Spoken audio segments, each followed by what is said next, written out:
उसके बाद फिर नींद भी आएगी, फिर वॉशरूम भी जाना पड़ेगा। तो आपने कहा इतना टाइम एक्चुअली वेस्ट हो रहा है, लिहाजा पढ़ाई को फोकस करो। तो पढ़ाई को फोकस नहीं करोगे, भूख का एहसास बार बार आपको पढ़ाई से गाफिल करेगा। तो बेहतर है थोड़ा टाइम निकाल के खाना खा के थोड़ी देर नींद कर लो, उठ के फ्रेश हो जाओगे। दोबारा दिल क्या करेगा फिर?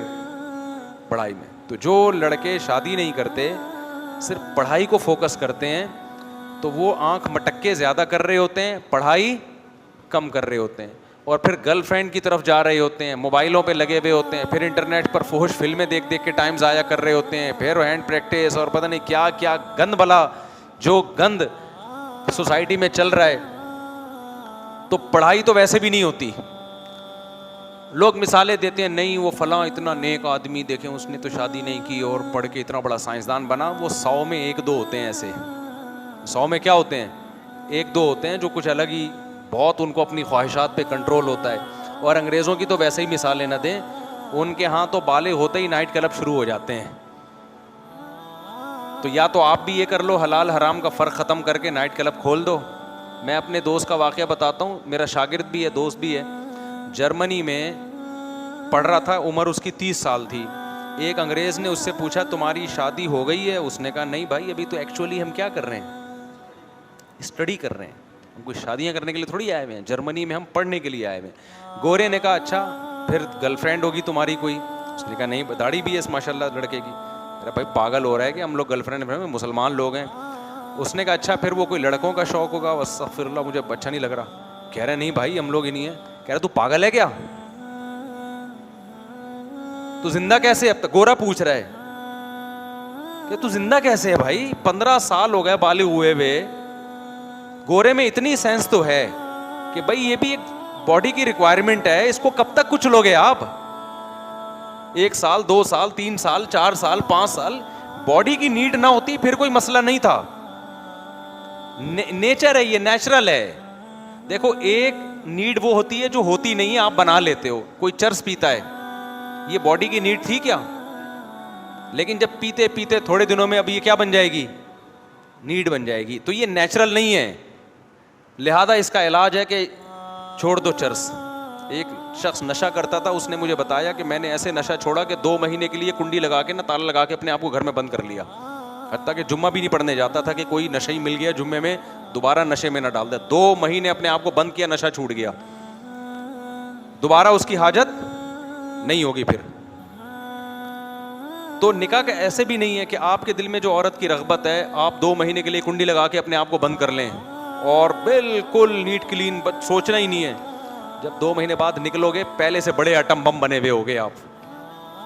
हकीकत है, पहले से ज्यादा तबाही सोसाइटी के लिए, क्योंकि ये नेचुरल है ना, नेचर थोड़ी खत्म हो सकती है। चर्स की आदत चर्स छोड़ने से छूट जाएगी, खाने की आदत खाना छोड़ने से छूटेगी क्या? कम तो हो जाएगी, छूटेगी थोड़ी। वो तो रमजान में जब इफ्तारी में कैसा फोड़ता है, क्योंकि वो इतना। तो ये चरस और ये नशा ये नेचुरल नहीं है, इससे अवॉइड करेंगे, खत्म। निकाह की ख्वाहिश खत्म नहीं होगी कभी भी, ये तो नेचुरल है, कुदरत ने रखी है और ये नेमत रखी है, औरत में भी मर्द में भी। इसी से नस्ल बढ़ती है, इसी से सोसाइटी वजूद में आती है। तो नेचर से मत लड़ो, हम ये कह रहे हैं आपसे। आप साइंसी तरक्की करो, मगर आप नेचर के खिलाफ चलना शुरू हो जाओ उस तरक्की में, तो ना तरक्की हासिल होगी और ना सुकून मिलेगा आपको, बगावत हो जाएगी नेचर से। तो गोरे ने इसका हल ये रखा हुआ है कि गर्लफ्रेंड वो जाके वो करते रहते हैं, उनका तो कोई मसला ही नहीं है उनके यहाँ। लेकिन उसके दूसरे साइड इफेक्ट बहुत ज्यादा हो गए कि तरक्की करके चांद पे तो पहुंच गए, लेकिन जो चांद पे जा रहा होता है उसके भी अब्बा का पता नहीं होता कि अब्बा कहाँ है। वो हमारा बेटा चांद पे पहुंच जाए, पूरा खानदान रिसीव करने के लिए आएगा, चचा मामू ताए खाला फुप्पे। अंग्रेज में जो साइंसदान चांद पे गए नीचे रिसीव करने के लिए, कौम तो आई है, एक आध गर्लफ्रेंड होगी, चचा ताए का उनके भी पता। तो यार ये सेटअप चाहते हो तुम लोग? अगर चाहते हो तो फिर कर लो भाई। लिबरल लोग कहते हैं क्या हो गया इसमें, अगर चचा नहीं है, गधे का भी तो अब्बा नहीं होता, घोड़े का भी बाप नहीं होता, फिर भी वो घोड़ा घोड़ा ही होता है। तो अगर इंसानों के अब्बा नहीं है तो इंसान फिर भी, एक्चुअली इंसान का इससे नहीं पता चलता अब्बा है या नहीं है। एक्चुअली इंसान का इससे पता चलता है कि सच बोलता है कि नहीं बोलता, टैक्स टाइम पे जमा कराता है कि नहीं जमा कराता। हम बोलते हैं भाई वो भी है, लेकिन पहले क्या है, अब्बा का होना सोसाइटी में बहुत जरूरी, क्योंकि गधे और इंसान में फर्क अब्बा से होता है, गधे के अब्बा नहीं होते। इंसान के क्या होते हैं? अब्बा भी, अम्मा भी, खाला भी, चचा भी, चची भी, नानी भी, दादा भी। गधे के यहाँ ये सेटअप नहीं होता। समझते हो कि नहीं समझते हो? तो इसलिए अब हमारे पास एक ही हल है कि हम जल्दी निकाह को प्रोमोट करें। क्या करें हम? लड़का बालिग हो, यूनिवर्सिटी में, शादी कराओ उसको। रहा मसला ये कि वसाइल और मसाइल, और फिर जैसे रोटी खानी ज़रूरी तो है, लेकिन रोटी के पैसे भी तो होना जेब में। तो उसका हल क्या होता है? माँ बाप जब बच्चे को यूनिवर्सिटी भेजते हैं तो पॉकेट मनी दे के भेजते हैं कि बेटा जब हम तुम्हारी फीस उठा सकते हैं हम, तो क्या समोसे खाने के तुम्हें पैसे नहीं दे सकते? कैंटीन में जब भूख लगे तो क्या खा लेना? तो यार 2 रोटी का खर्चा बहू का और उठा लो यार। बाप उठा ले खर्चा कि मेरा बेटा यूनिवर्सिटी में पढ़ रहा है। अगर वो नहीं पढ़ रहा होता, नालायक होता, तो उसको थोड़ी पैसे दिए जाते हैं। जो जिम्मेदारी पूरी करता है उसकी माँ बाप क्या करते हैं? उसको सपोर्ट करते हैं ना।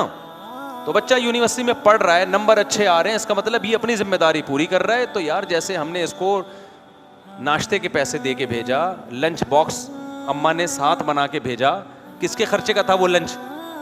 अब्बा के खर्चे पे ना। तो भेज दिया, तो एक खर्चा और भी है भाई। जैसे रोटी इसकी पेट की ज़रूरत है, ऐसे ही इसकी बॉडी की ज़रूरत बेगम भी है। तो अब्बा ये हिम्मत कर लें कि बेटा मेरा समझदार है, इसीलिए घर से बाहर है, यानी पढ़ने में टाइम लगा रहा है, नंबर भी अच्छे आ रहे हैं, अपनी रिस्पॉन्सिबिलिटी इसकी जो है वो पूरी कर रहा है। तो 2 रोटी बहू खा लेगी, उसका खर्चा कौन उठा लेगा? मैं उठा लूंगा, कोई बात नहीं। कल इसने कमा के देना है, आज मैं इसका ख्याल करूंगा। कल ये बोलेगा यार मेरे अब्बा ने मेरी तमाम ज़रूरतें पूरी की। अब्बा अब आप 60 साल के हो गए, अब आप 50 साल के हो गए, अब आप घर में बैठो, कमा के कौन खिलाएगा आपको? क्योंकि आपने मेरी सारी ज़रूरतें पूरी की हैं। और इस दौरान चूंकि शादी जल्दी हुई थी तो पोते भी जवान होना शुरू हो जाएंगे। तो ये सारा ख़ानदान, पोते पोतियाँ, दामाद, बहुएं मिल के एक अदद अब्बा को बुढ़ापे में अम्मा को और अब्बा को क्या करेंगे? पालेंगे। ये तो इन्वेस्टमेंट बहुत कम हुई, उसका आउटपुट क्या है? बहुत ज़्यादा है। जो पहले हुआ करता था, एक अब्बा चंद लोगों को खिलाता था, नस्ल भी नहीं रोकता था, वो जिम्मेदारी पूरी करता था, बहुओं को भी खिलाता था, और 50 साल के बाद जितनी जिंदगी बची है बैठ के खाता ही था सिर्फ वो। अब बेटे को पता होता है अब्बा ने एक धेला नहीं खर्च करना मेरी शादी पे, लिहाजा नतीजा क्या निकलता है? बेटा जाता है लिबरल लड़कियों की तरफ, गर्लफ्रेंड, दोस्तियां लगाता है, और फिर इधर उधर मुंह मारता है। फिर गंद की आदत पड़ जाती है, फिर गंद को गंद ही मिलेगा मेरे भाई, समझ रहे हो ना? फिर उसको मिलती भी आड़ी तिरछी है, फिर तलाक़ें होती हैं, फिर वो पता नहीं उधर ताल्लुक़ है तो उसका, क्योंकि खुद जब 2 नंबर है, 20 लड़कियों से इसकी दोस्तियां हो चुकी होती हैं, शादी के बाद पकड़ा जाता है ये। एक न एक दिन आंटी से बात करता हुआ क्या होता है? बेगम को एतमाद ख़त्म। मुझे तो लोग बता रहे होते हैं हमारी पुरानी वाली की इत्तेफाक से मिस कॉल ऐसे टाइम पे आ गई, मेरी बेगम मेरे साथ बैठी हुई थी। नाम चेंज किया हुआ था, अब्दुल गफ्फार नाम रखा हुआ था उसका। मैसेज पढ़ लिया बेगम ने, अब्दुल गफ्फार कह रहा है मैं तुमसे बहुत मोहब्बत करती हूँ। आदमी कह रही है अब्दुल गफ्फार करती कब से हो गया भाई? औरत कह रही होती है अब्दुल गफ्फार और मोहब्बत कर रही है ये, मुझे तुम याद आते हो। अबे तो अब्दुल गफ्फार को दोस्त को तो दोस्त इतना याद नहीं आता। सारी कल्चर की क्या हो गई ऐसी की तैसी। अब तुम्हें क्या बहुएं मिलेंगी खिदमत करने वाली, पोते मिलेंगे खिदमत करने वाले, वो पोते भी ऐसे ही होंगे। बहू भी कहेगी इसने तो कोई, मेरे ससुर ने तो कभी कोई खर्चा किया नहीं है हमारे ऊपर, और ये चाहता है कि हम इसको बाप बना के रखें। मेरे बाप ने तो इतना खर्चा किया, इसका एक धेला भी खर्च नहीं हुआ। इसने तो बेटे को शादी नहीं करने दी जब तक अपने पाँव पे खड़ा ना हो जाए और इतने पैसे ना कमाना शुरू कर दे। उस वक्त तक तो ये अपने बेटे को शादी नहीं करने दे रहा था। तो अब्बा वाला कोई चीज़ उसको ससुर में नज़र बोलो नहीं। हमने अपने बचपन खानदानों में, अल्लाह का शुक्र है हमारा बड़ा खानदान था, हमने देखा अपने नाना को, नानी, दादा, दादी, दादे को तो नहीं देखा हमने, वो तो कम उम्री में, ज़रा उनकी एज ज़्यादा नहीं थी, फौत हो गए थे। तो ख़ानदान के बड़ों को देखा ऐसे आके खर्च कर रहे हैं, लुटा रहे हैं। फिर अपने बड़ों को देखा, उन्होंने अपने बड़ों की कैसी खिदमतें की। तो ये सारा सेटअप मार्केट से क्या हो रहा है? शार्ट हो रहा है। तो कंजूसी छोड़ दें। बाप जो है, जब देखो कि बेटा पढ़ाई में दिलचस्पी ले रहा है, बाप बोले कि मैं तेरा बाप हूँ तो मैं अब तेरा सच्ची मुच्ची का बाप हूँ। सच्ची मुच्ची का बाप वो होता है जो औलाद पे क्या करता है? खर्च करता है। कोई बात नहीं बेटा, यार हमने गुजारा किया, तुझे भी हम खिलाएंगे पिलाएंगे, खा, बहू ले आ, बता देना इधर उधर दोस्तियाँ नहीं लगाना, दो जो अच्छी लगे तो मैं पैगाम लेके जाऊंगा, अगर तमीज़ की हुई, ख़ानदान में एडजस्ट हो, ऐसी ना कोई आड़ी तिरछी उठा के ले आए ना, ख़ानदानी का बेड़ा गर्क कर दे, कोई आड़ी तिरछी ना हुई, कोई तमीज़ की हुई तो मैं लेकर आऊँगा। कोई बात नहीं यार, 2 रोटी क्या हो जाएगी ज़्यादा। अब यहाँ एकदम लिबरल आंटियाँ चीखती हैं मेरे बयान, क्या शादी में सिर्फ 2 रोटी का खर्चा होता है? इन्होंने औरत को पैर की जूती समझा हुआ है, कोई वैल्यू नहीं है, सिर्फ 2 रोटी। तो भाई ये 2 रोटी किनाया है, आप 4 खा लो। किसने मना किया? सादगी रखो ना, बाकी आगे औलाद होगी, औलाद का खर्चा अल्लाह दे देता है। मेरे हालात से इबरत, मैं बार बार शो मारने के लिए थोड़ी अपने हालात बताता हूँ यार। मैं जब शादियों की बात और बच्चों की बात करता था, लोग कहते थे मौलवी साहब अपनी आमदन देखो और जज्बे देखो। मैं कहता था खिलाने वाला कौन है? अल्लाह खिला रहा है, तो अल्लाह का शुक्र है अब तक खिला रहा है। मेरे सारे बच्चे खुद भी दबा के माशाल्लाह सबका अल्लाह नजर बस से बचाए। ऐसा निकलना मुझे नहीं याद पड़ता कि आज तक कभी हमने डब्बा खोल के देखा और आटा ख़त्म हो गया हो। और जितने हमने औलाद वाले देखे हैं भाई, ये गैब से अल्लाह की तरफ से मिलता रहता है। ये औलाद ऐसी चीज़ है, ये अल्लाह पे तवक्कुल के बगैर नहीं, वरना फिर वही नतीजा निकलेगा, करोड़ों रुपए कमा रहे, बच्चे 2 हैं कि तीसरा आ गया तो खर्चा ना हो जाए। तो ये तो फिर कोई इंतहा नहीं है इसकी। जब खुदा ने माँ की छातियों में बच्चा पैदा होते ही दूध पैदा कर दिया, इसका मतलब अल्लाह ने बता दिया ये सिस्टम किसके पास है भाई बच्चे को खिलाने का? मेरे पास। फिर वो लिबरल लोग कहते हैं दूध ही थोड़ी ज़रूरत है। ओ भाई, दूध तो एक साइन है, एक अलामत है कि अभी फ़िलहाल दूध ज़रूरत है तो दूध पैदा कर रहा हूँ। तो ईमान वाले कहते हैं कि इसका मतलब जिस चीज़ की ज़रूरत होगी अल्लाह वो पैदा कर देगा। अगर नहीं कर रहा तो इसका मतलब अल्लाह आपको इसी तरह ही रखना चाहता है, वो एक बच्चे में भी रखेगा। फिर ऐसे फिर वो 6 या 7 8 10 बच्चों में नहीं रखेगा गरीब, वो फिर नहीं भी औलाद होगी तो भी गरीब रखेगा फिर आपको। तो इसलिए माँ बाप अपने खर्चे पे अपने जवान बेटों की शादी करा दिया करें। और ऐसे लोग मेरे इल्म में हैं, हमारे जानने वाले थे, मुफ्ती रशीद अहमद साहब से बैत थे, उनका बच्चा मेडिकल कॉलेज में गया, मेडिकल कॉलेज में बच्चा गया है, एडमिशन कराया। मेडिकल कॉलेज का माहौल बाज़ दफ़ा बहुत ख़राब होता है। अपने बच्चे को उन्होंने बुलाया, 2 बेटे थे गालिबन, दोनों को कहा कि बेटा देखो कॉलेज में इधर उधर दोस्तियाँ मत लगाना, मैं तुम्हारी शादी करने के लिए तैयार हूँ, जिससे शादी करनी है बता दो। अभी भी जिंदा है वो माशाल्लाह, अल्लाह उनकी उम्र बरकत दे। ये वाक़या 15-20 साल पुराना, उस वक्त इतना माहौल ख़राब भी नहीं था। कोई बात नहीं यार, जो मेडिकल कॉलेज की फीस बच्चे की भर सकता है वो बहू का खर्चा नहीं उठा सकता? वो क्या फ्री में पढ़ रहा है वहां पे मेडिकल कॉलेज में जाके? ये कहते हैं 2 रोटी का खर्चा थोड़ी होता है, और भी खर्चे होते हैं, लेकिन मेडिकल कॉलेज में भी तो ठीक ठाक खर्चा हो रहा है ना। असल में उसका आउटपुट दुनिया में मिलेगा, बच्चा डॉक्टर होके नोट छापेगा, इसका आउटपुट दुनिया में भी मिलता है लेकिन नजर नहीं आता। इसका आउटपुट असल आखिरत में मिलेगा, बच्चा बुराई से बच जाएगा। तो बुराई से बचना तो कोई चीज़ ही नहीं है। माँ बाप कहते हैं तू बुराई कर, हमें इससे कोई गरज, तू बुरा बन जा, पैसे कमा के ले आ। एक आदमी के 3 बच्चे थे, एक डॉक्टर था, एक इंजीनियर था और एक चोर था। तो वो तारुफ करवा रहा है, ये डॉक्टर है, दूसरा ये इंजीनियर है। बंदा खुश हुआ, माशाल्लाह बड़े पढ़े लिखे बच्चे रखे हुए हैं। ये क्या करता है? ये चोर है। अबे तू पढ़ा लिखे ख़ानदान में ये चोर क्या कर रहा है? कह रहे कमा के यही लाता है, क्या करें, इसलिए मजबूरी में इसको हमने रखा। तो माँ बाप को इससे कोई गरज ही नहीं है, कह रहे मैं कमाऊ पूत होना चाहिए बच्चा। और जो बच्चा घर में पैसे कमा रहा है, जितना भी ख़राब हो ना, जितना भी बदतमीज़ हो, रिस्पेक्ट उसी की होती है। और जो 1-1 घंटे अब्बा के पाँव दबा रहा है बैठ के, पाँव धो धो के पी रहा है, लेकिन बेचारा कमा नहीं पा रहा, वो भी इसे बेगैरत भी है कि इसे कमीना भी है। कुछ गालियाँ मैंने भी ईजाद कर ली हैं देना चाहो तो हालांकि वो कोशिश कर रहा है, कि कोशिश ही ना कर रहा होता तो एक अलग बात होती। तो इसलिए मेरे भाई, अब्बा को चाहिए दिल क्या करो थोड़ा बड़ा कर ले, और बच्चा अगर समझदार है तो अपने खर्चे पे करा दे, अल्लाह पे तवक्कुल करे। और मैंने देखा है मालदारों में तवक्कुल नहीं होता, ये तवक्कुल गरीबों में मुझे नज़र आता है। रक्शे वाले देखे हैं मैंने, बमुश्किल दिहाड़ी। मेरा एक शागिर था, इतना गरीब बेचारा, रक्षा चला रहा है, कुछ कभी कभार मैं उसके साथ ताउन करता था। एक दिन क्या हुआ, कहने लगा उस्ताद जी मेरी शादी है, आप ज़रूर आएँ। अबे मैंने कहा तेरे पास तो धेला नहीं है तो तू कर कैसे रहा है? तो तू तो रक्षे के जो थोड़ी बहुत आमदन होती वो भी अब्बा को दे देता है। तो कह रहा है अब्बा ही तो कर रहे हैं, मेरा तो मूड नहीं था। अब्बा ने कहा मैं उसकी शादी में गया हूं, घर में बैठने के लिए कुर्सी नहीं है। मैं चला गया उसकी शादी में बेचारे की। तो मैंने कहा ये गरीब ही अच्छे हैं यार सही है ना। अब्बा कह रहे हैं जहां इतने लोग हैं तो गुजारा हो ही रहा है ना, चलो।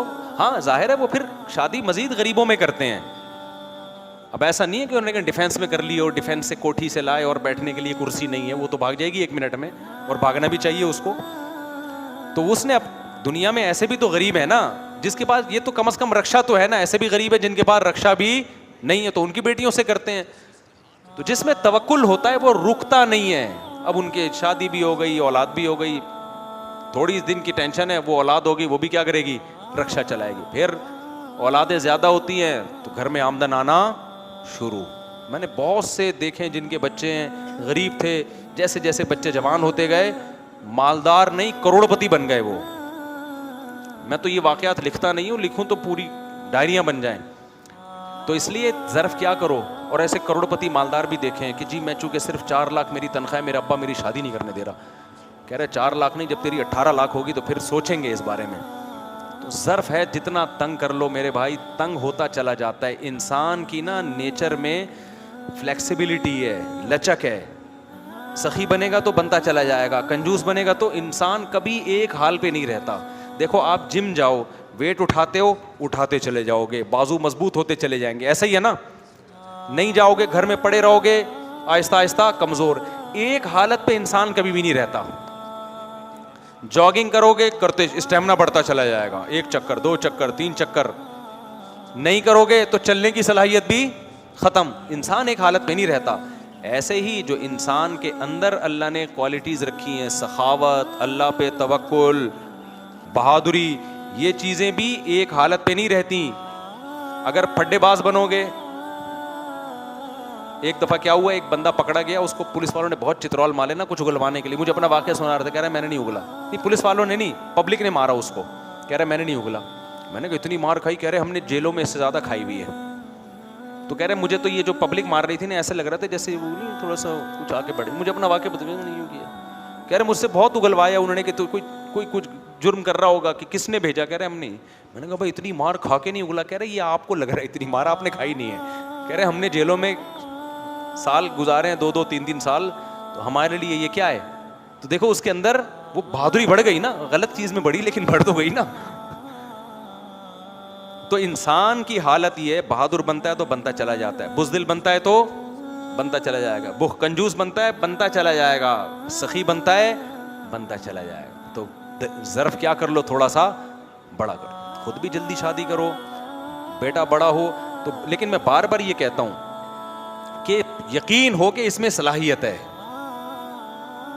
ये अपनी जिम्मेदारी पूरी करेगा। और आपके पास भी गुंजाइश भी हो ना, गुंजाइश भी हो आपके पास बहू को, क्योंकि शरन बहू का खर्चा ससुर पे नहीं है, तो गुंजाइश अगर है तो फिर दिल बड़ा करके क्या करो, उसका निकाह करा दो। अब्दुल्ला बिन अब्बास ने यही किया, सहाबा यही करते थे। बच्चे जब बड़े होते, हाँ तो वो मेडिकल कॉलेज में पढ़ते थे, उन्होंने अपने बच्चों को कहा बेटा आंख मटक्का नहीं करना, हम खानदानी लोग हैं, तो शादी करनी है बता दो। उनके बच्चों ने कहा करनी है, फौरन कह दिया क्या करना है करनी है। अब्बा ने करा दी, खुश हैं माशाल्लाह, बच्चे इतने अच्छे डॉक्टर बने, उनकी दाढ़ियाँ भी हैं, परहेजगार हैं, नमाजी हैं, और डॉक्टर भी बहुत फिर ईमानदार भी हैं। और अगर मेरे भाई वो नहीं करते, थोड़ा सा खर्चा अब्बा बचा लेते, तो ना नेक बहुएँ मिलनी थी, ना आगे नेक औलादें मिलनी थी, बच्चे ठरकी बन जाते थोड़े दिनों में।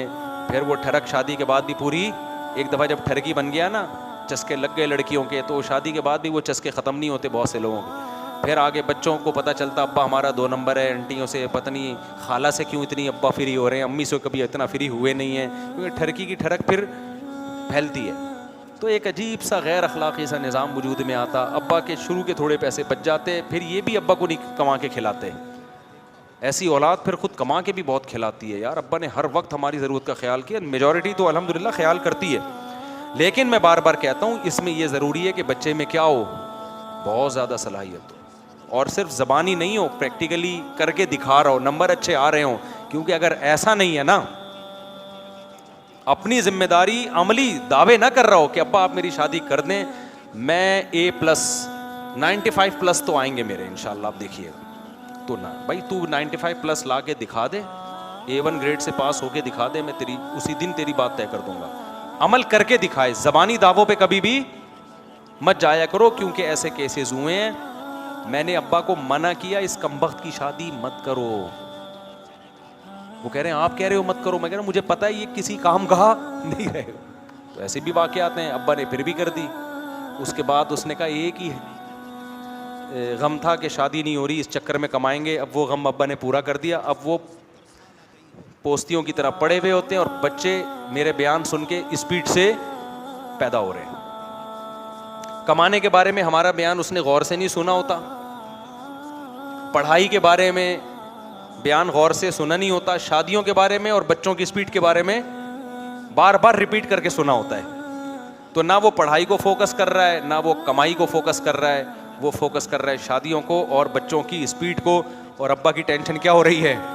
अब्बा कह रहा है मैंने तुझे भी पाल पोस के बड़ा किया, अपनी बेगम को भी पाला पोसा, अब कमबख्त तेरे बच्चों को भी मैं पालूंगा, बहू को भी मैं पालूंगा, मुझे कौन पालेगा? समझ रहे हो कि नहीं समझ रहे? तो मुझे कौन पालेगा? तो ऐसे नालायक बच्चों के साथ ये हरकत कभी भी ना करें, उसमें उसके साइड इफेक्ट ज्यादा हैं। तो जो समझदार है उसको खुद करा दिया करें अपने खर्चे पे, इससे इंशाल्लाह फायदा ही होगा। अल्लाह पे तवक्कुल करो, एतमाद करो।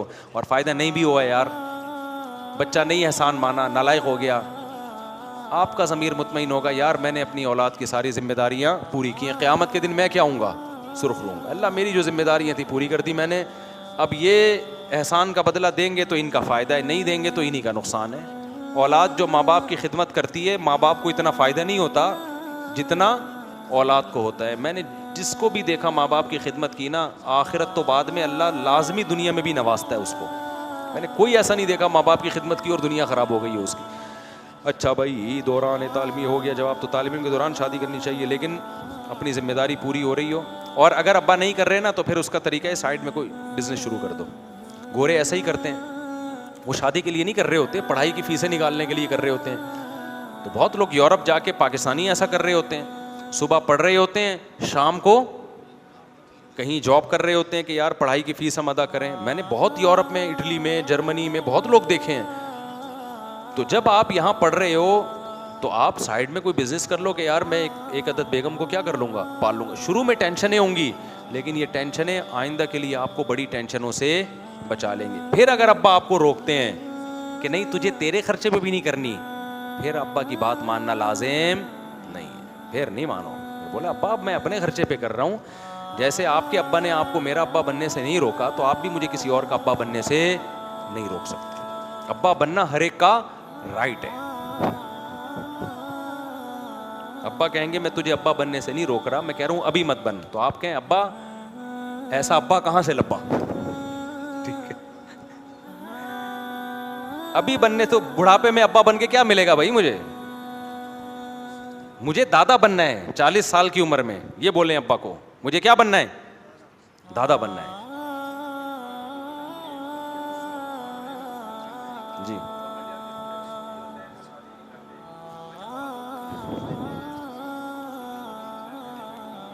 ये तो बिल्कुल गलत है, इसका तो मैं कई बार जवाब दे चुका हूँ कि 2-3 बहनें बैठी हुई हैं तो मैं नहीं करूँगा, पहले इनकी होगी। ये तो बिल्कुल ही फजूल किस्म की बात है।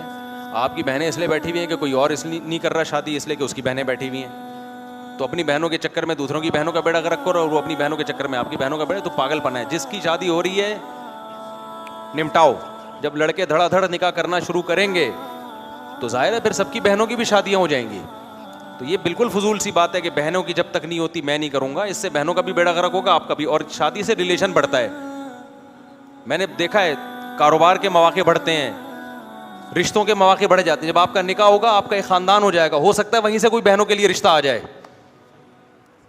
आपके पास वसाइल नहीं है कमाने के, शादी हो गई, हो सकता है ससुराल में कोई पार्टनर मिल जाए आपको बिजनेस के लिए, कोई अच्छा मशवरा। रिलेशन बढ़ते हैं ना तो कामयाबी के ज़राए और वसाइल बढ़ना शुरू होते हैं। रिलेशन जितने कम होते हैं वसाइल भी आपके पास कम होते हैं।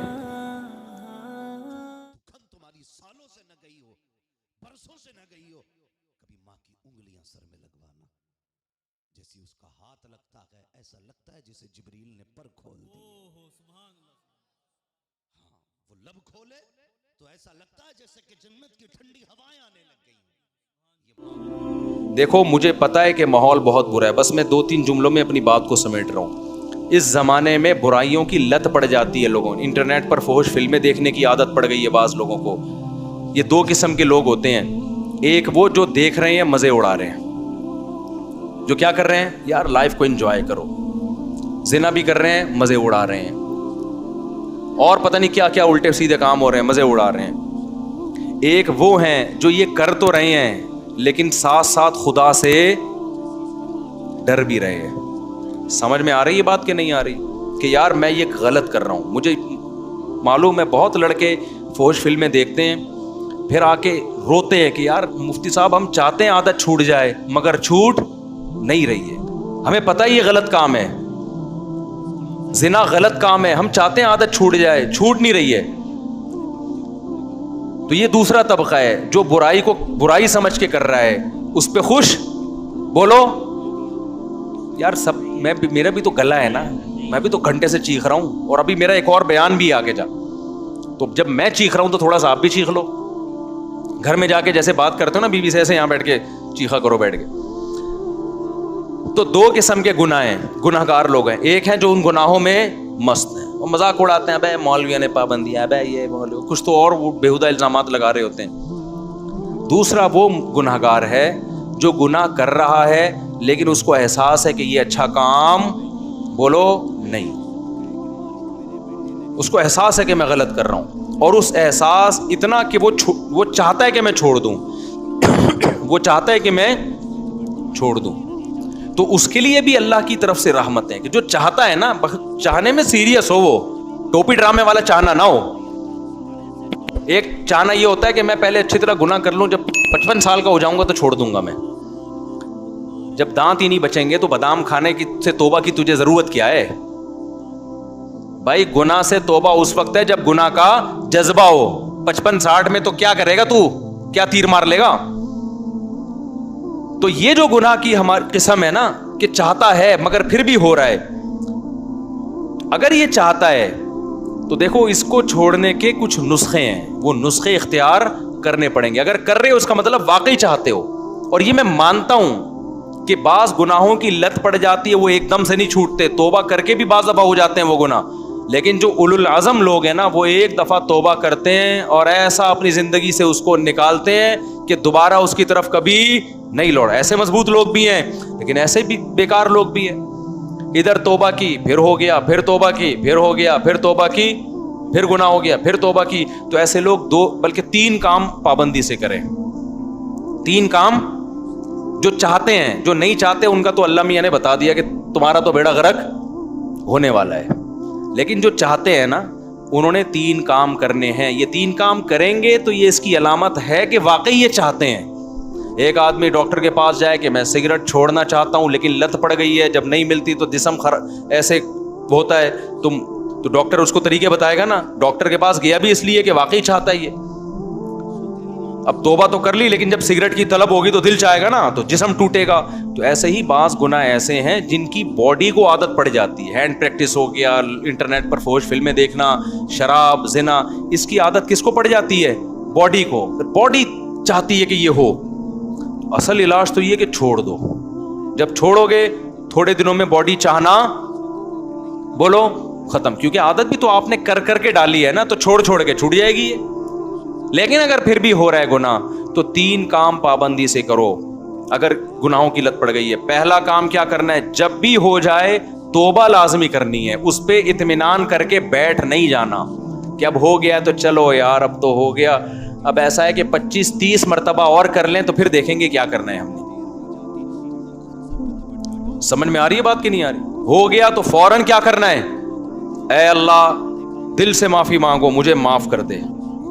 मैं तुझसे मुआहिदा करता हूं कि आइंदा ये जुर्म नहीं करूंगा। पहला काम तो ये फौरन करे वो। दूसरा काम क्या करना है? फौरन कोई जुर्माना या कोई सजा दे अपने आप को।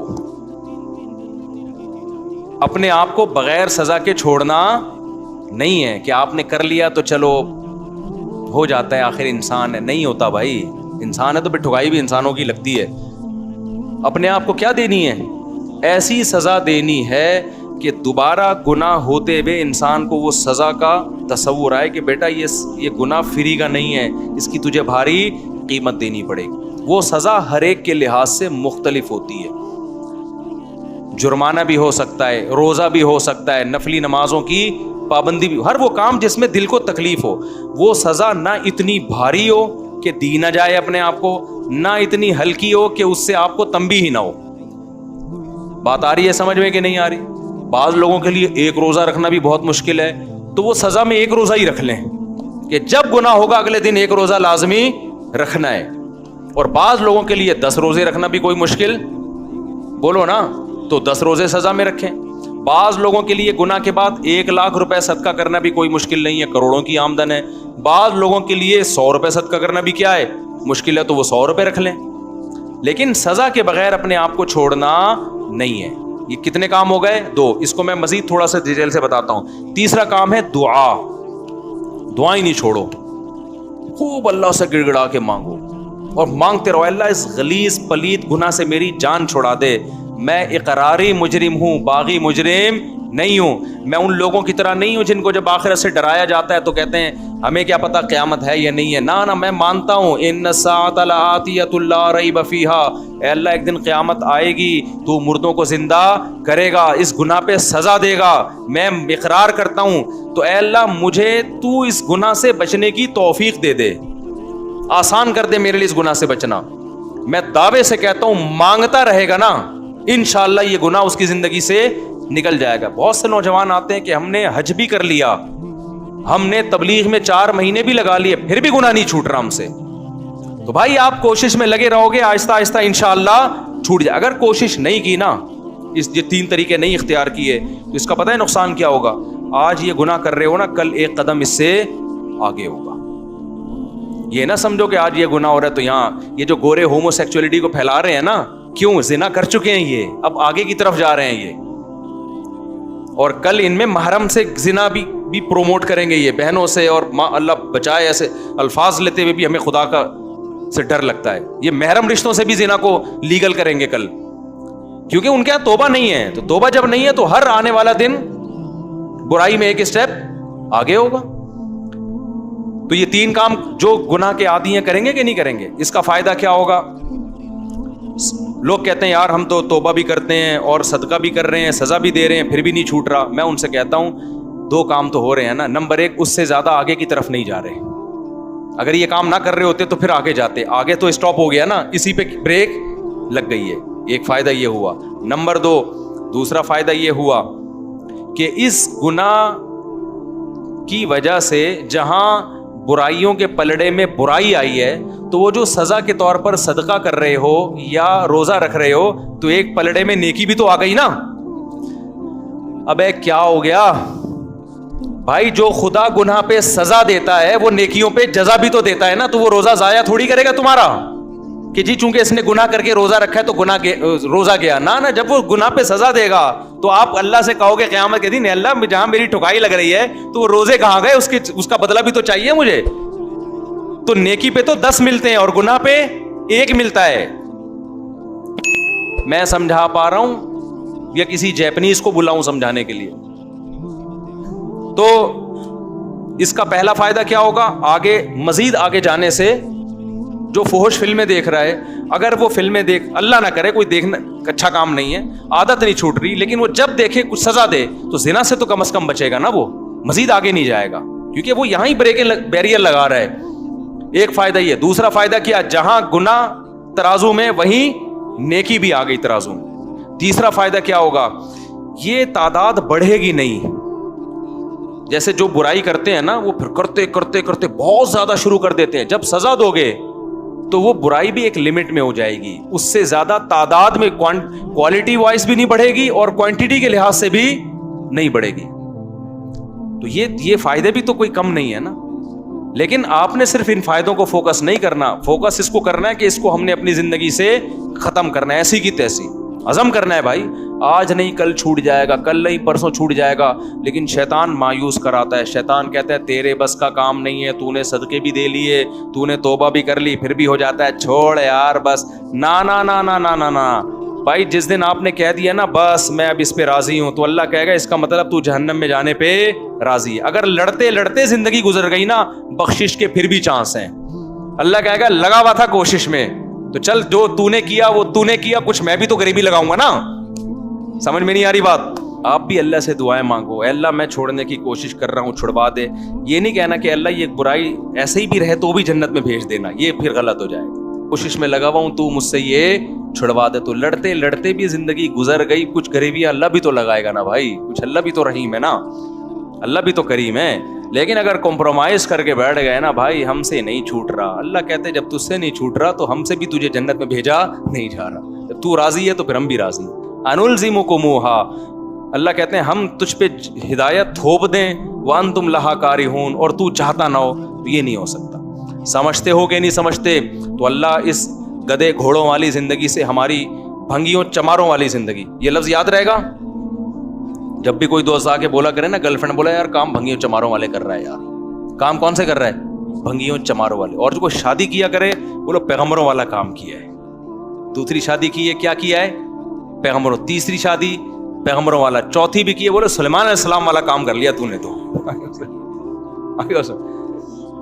लेकिन फिर आगे हुकूक भी हैं, क्योंकि बहुत से लोग शादियां कर करके दाएं बाएं कर रहे हैं सारे मामला, तो हुकूक भी हैं आगे। तो हुकूक तो अदा करने की नियत ही से करता है ना आदमी जो निकाह करेगा। फिर भी बहुत से लोग हैं हुकूक अदा नहीं करते, तो भाई मैं उसका जिम्मेदार नहीं हूँ, मेरे से पूछ के जुल्म नहीं कर रहे, वो खुद ही कर रहे हैं, तो अल्लाह उनसे क़यामत के दिन पूछ लेगा। नबी ने फरमाया जिसकी 2 बीवियां थी, अदल नहीं किया, आधा धड़ उसका फालिज अदा होगा क़यामत के दिन। तो हलाल को फरोख दो यार, सोसाइटी में फैलाओ, ऐसी की तैसी करो। नौजवान आदमी तो, नौजवान में तो ये सलाहियत होती है, उसको कहीं बम रखने का कह दो, बम रख के आ जाएगा। ये जितने बम धमाके हुए हैं ये सारे नौजवानों ने तो किए है ना। लेकिन जब उसको दूसरी शादी का बोलो, यार कैसे यार सोसाइटी में, मैं उससे कहता हूँ यार अगर कोई तुझे ब्रेन वॉश करके बम रखवा देता ना, तू ब्रेन वॉश हो जाता, हूरों की लालच में बम रख के आ जाता। तू वो एक आदमी को किसी ने हूरों की लालच दी कि तू फलां जगह बम रख दे, मरेगा तो हूरें मिलेंगी, होता था ना, वो ब्रेन वॉश कर देते हैं गलत लोग। तो उसने कहा चलो शायद वैसे तो मिल नहीं रही, शायद वैसे मिल जाए। उसने बम रखा, बम फटा, फिदाई हमला करवाया ना, तो बम फटा तो ये मरा नहीं, बेहोश हो गया। अब ये समझ रहा है कि मैं मर गया हूं। तो जब अस्पताल में गया तो काली काली चुड़ैल जैसी नर्सें इसके इर्द गिर्द खड़ी हुई थी, और पुलिस वाले भी थे कि उनको तो अरेस्ट करना था इसको। जैसी होश में आए तो जैसे इसकी आंख खुली ना, एक चुड़ैल का हाथ पकड़ के बोलता है बाकी हूरें किधर हैं। बाकी हूरें, तो यार तुम्हारे अंदर इतनी हिम्मत है कि तुम हूरों की लालच में फट सकते हो, जो कि गलत है, तो निकाह क्यों नहीं कर सकते यार हलाल की तरफ जाने के लिए, ताकि सोसाइटी में निकाह को प्रोमोट। औरतें भी जिना से बचेंगी, इससे लड़कियां भी बचेंगी जिना से। वो उनके भी बेड़ा गर्क हो रहा है औरतों का, उनका भी बेड़ा गर्क किया हुआ है, ना अपना फायदा ना औरत का फायदा, बस सोसाइटी को खुश करने के लिए। तो छोड़ो यार, सोसाइटी के खौल से बाहर निकलो, अपने जायज हुकूक के लिए लड़ो, तो यही तो जायज हक है। और कौन से हुकूक है? पेट्रोल हमारे कहने से सस्ता नहीं होगा, वो महंगा और होगा। अभी तो सऊदी अरब ने करेंसी लेना ही छोड़ दी है। मैं सऊदी अरब गया तो वो कह रहे हैं ये क्या लेकर आया भाई तू, पाकिस्तानी करेंसी को दुनिया में ले ही नहीं रहा यार। पहले हम यहाँ से डॉलर खरीदते हैं, डॉलर लेके वहां जाते हैं, फिर डॉलर में रियाल में चेंज होता है। अब थोड़े दिनों में हम टमाटर लेने जाएंगे, बोरी में पैसे लेके जाएंगे टमाटर लेके, वो एक टमाटर देगा हमको इससे। तो भाई ये हमारे कंट्रोल में नहीं है। जो हमारे कंट्रोल में करने का काम है वो हम कर लें। आप 4 शादियां भले ना करो, खुदा के लिए जिना से तो बचो ना। सोसाइटी में रोको इस अमल को, और याद रखो थोड़े लोग ही अब बचेंगे, क्योंकि सोसाइटी खराबी की तरफ जा रही है। थोड़े लोग ही हैं, तो कुरान कहता है वक़लीलुम मिन इबादी अश-शकूर, थोड़े लोग ही मेरे शुक्रगुजार होते हैं। तो आप अपने आप को, अपनी औलादों को, अपने घर की बेटियों को, बहनों को, बच्चियों को बचाओ इस अमल से। अल्लाह ताला हम सब को अमल की तौफीक अता फरमाए। मुझे आगे भी कहीं जाना है, देर हो जाएगी। सुब्हानकल्लाह व बिहम्दिका अशहदु अल्ला इलाहा इल्ला अंता अस्तगफिरुका व अतूबु इलैक। दूसरी माँ ऐसी लगी है, अगर ये कह देती है अगर गलती करेगा तो रोटी नहीं दी जाएगी, बाबा जरा सी गलती कर दूं तो 3-3 दिन रोटी नहीं दी जाती है। अगर ये कह देती है अगर खता करेगा तो घर में नहीं आने दूंगी, बाबा तुम्हें क्या पता है कितनी रातें दरवाजों पे बैठ के गुजार। जिसके पास साइकिल हो और मोटरसाइकिल बाइक उसको मिल जाए, चाहे वो भीग ही में क्यों ना मिली हो, लेकिन उसका घमंड इतना बढ़ जाएगा, बाइक चलाने के बाद साइकिल चलाएंगे।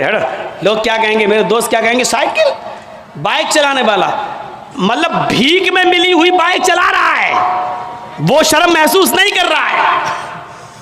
जबकि चुल्लू भर पानी में डूब के मर जाना चाहिए उस बाइक पर बैठने से पहले। किस बाइक पर? जो भीख में मिली है। समझ रहे हैं ना भीख? अरे जो लड़की के बाप ने दी है, शादी के मौके पर ले अपने दामाद को, बैठ। साइकिल चलाने में शर्म आ रही है, भीख मंगनी गाड़ी पे बैठने में शर्म नहीं आ रही है। जबकि चुल्लू भर पानी में उसी वक्त डूब के मर जाना चाहिए कि किस पे बैठे हैं? ससुर की दी हुई गाड़ी पर। जबकि शर्म की बात ये होनी चाहिए, इस पे तो फख्र कर रहा है। कहां से? ससुराल से मिली है, ससुराल से, इस पे फख्र कर रहा है। लेकिन साइकिल नहीं चला सकता, क्यों? बाइक चला ली, अब साइकिल नहीं चलाऊंगा। साइकिल चलाऊंगा तो इंसल्ट होगी। अबे इंसल्ट तो तेरी तब हो रही है जब तूने ससुराल से मांग ली और भिख मंगनी गाड़ी पर बैठ गया, इंटरनेशनल भिखारी बनकर उसको चला रहा है। ये इंसल्ट तो तब तुझे महसूस करनी चाहिए थी अपनी, लेकिन तब नहीं कर रहा है। अल्लाह के रसूल जब बुर्राक पर बैठे, लेकिन जब जमीन पर आए तो आपने घोड़े का भी सफर किया, ऊंट का भी सफर किया, बल्कि ऊंटनी को तो अल्लाह के रसूल की प्यारी सवारी बताया।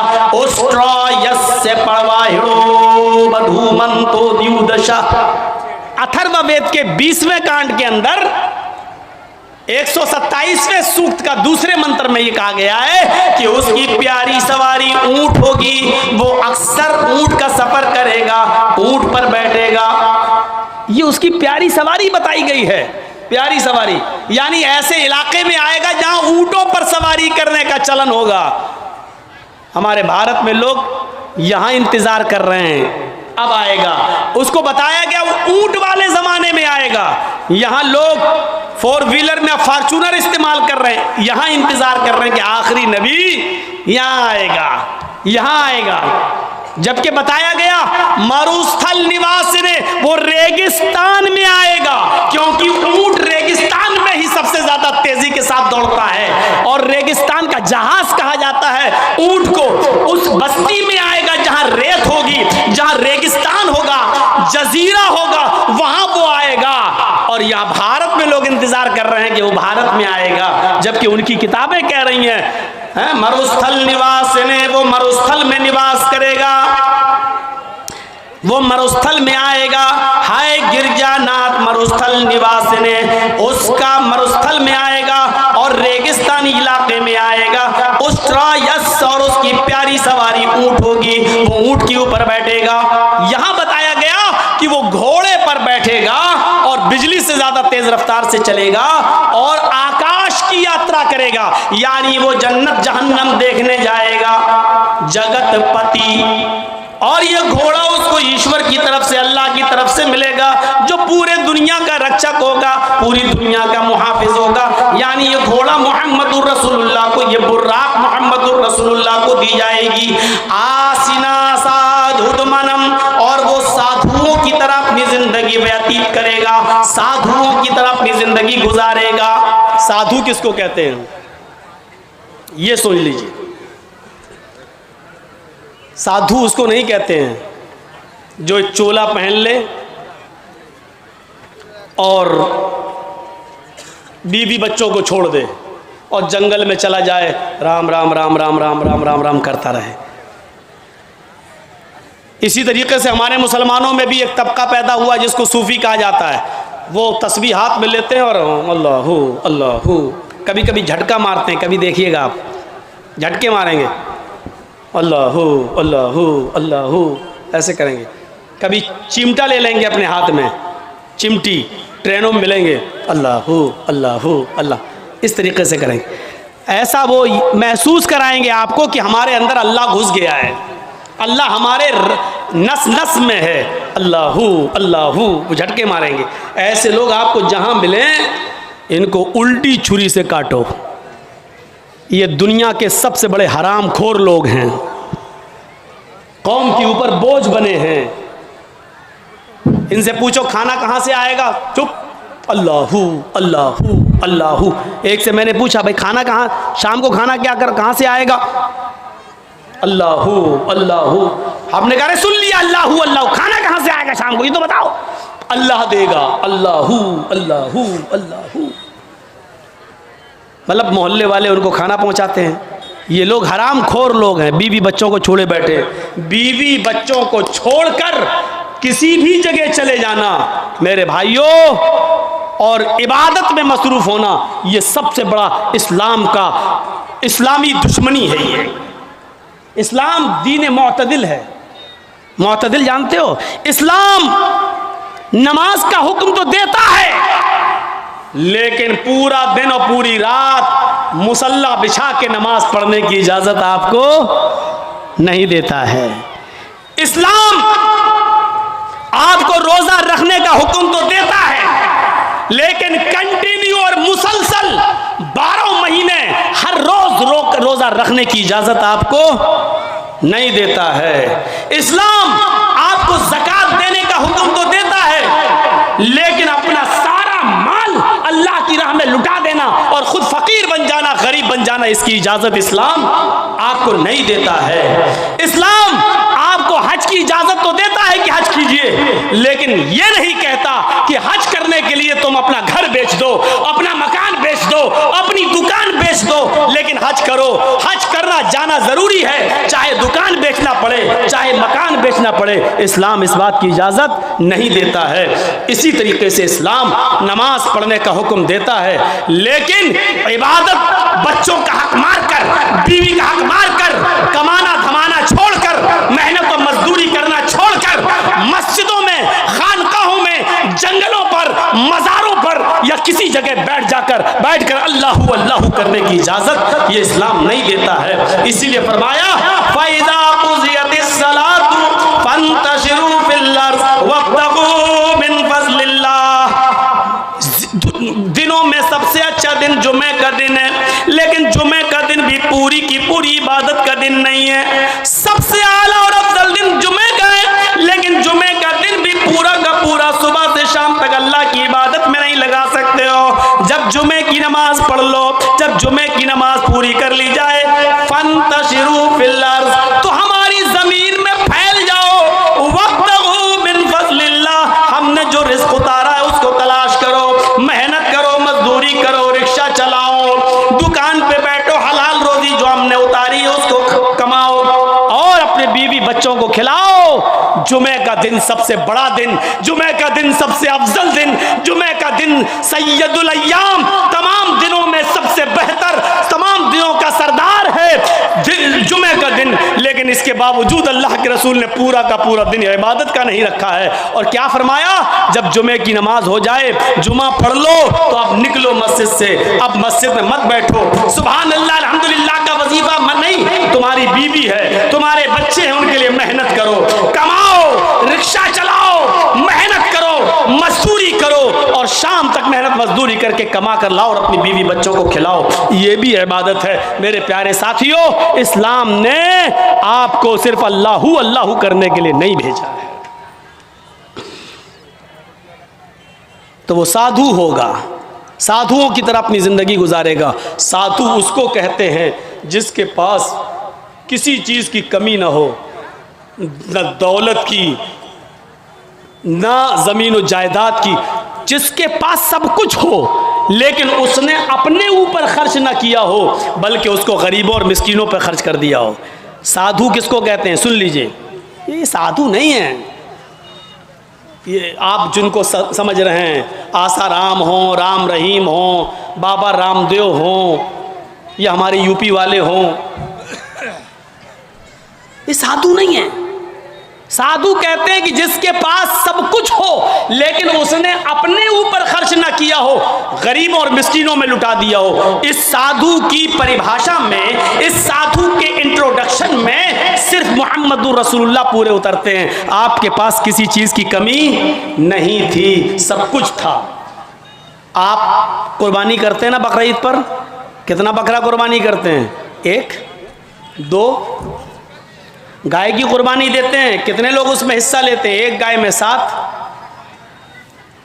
आपने 1 हिस्सा ले लोगे, 2 हिस्सा ले लोगे, 3 हिस्सा ले लोगे, और क्या, या ज्यादा से ज्यादा पूरी गाय कर लोगे। क्या कभी किसी को सुना है कि उसने 100 बकरे कुर्बानी किए हों? नहीं। अल्लाह के रसूल सल्लल्लाहु अलैहि वसल्लम ने 100